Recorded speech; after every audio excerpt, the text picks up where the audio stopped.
أنا العبد الذي كسب الذنوب وصدته الأماني أن يتوب. أنا العبد الذي أضحى حزينا على زلاته قلقا كئيبا. أنا العبد الذي كسب الذنوب وصدته الأماني أن يتوب.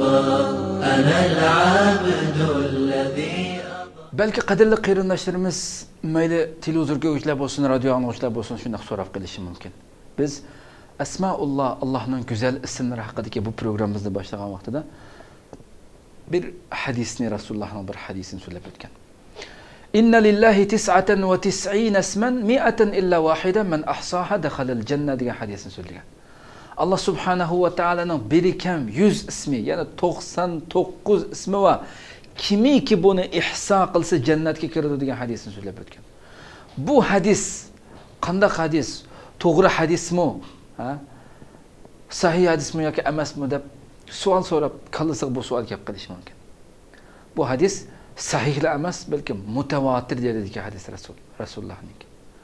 Ha? Sahih va mutawatir darajasida kelgan hadis. Nihoyatda ko'p sahobalardan rivoyat qilingan hadis.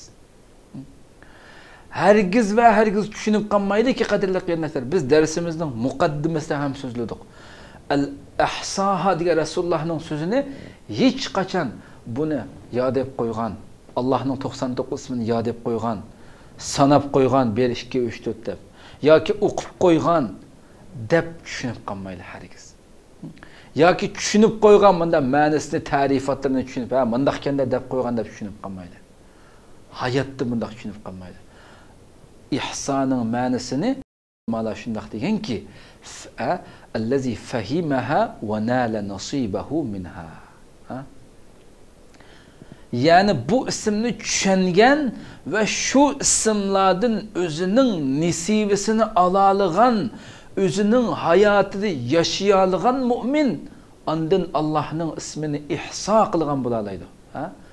Her bir ismi qaysi ism bo'lsin, Muşu 99 isimni tushunib, oningdan her bir isimdan o'ziga yarasha nisibasini elib, hayotida tatbiqlab yashayolgan mu'min dakhalal janna, jannatga kiradi, hatto jannatga kirib bo'ldi deb aytdi Rasululloh alayhisalom. Sallallohu alayhi va sallam. Ya Rabbi bizni ana şu mu'minlardan, ana şu baxtlik mu'minlardan, şu isimlarining hammasini tushunib, shuningdan nisibasini elib, hayotida tatbiqlab yashaydigan mu'minlardan qilishingni tuvanchilik bilan tilaymiz ya Rabbi, Alloh parvardigor. Chunki Rasulimiz sallallohu alayhi va sallamning boshqa bir hadisida takhallaqu bi axloqillah. Biz nima uchun ihsoning ma'nosini biz muqaddimada so'zlab bo'ldik, bu yerda uzatmaymiz. Bunu düşünüp nisibesine ağandayımız. Resulullah'ın başka hadisinde takhallaqu bi ahlaqillah deyik Resulullah. Allah'ın ahlakını özünlağı özleştirinler. Allah'ın ahlakı özünlerde bir çıksın hayatınlarda yaşanlar deyik Resulullah aleyhisselam. Acaba mümin Allah'ın ahlakını qanday özleştirirdi?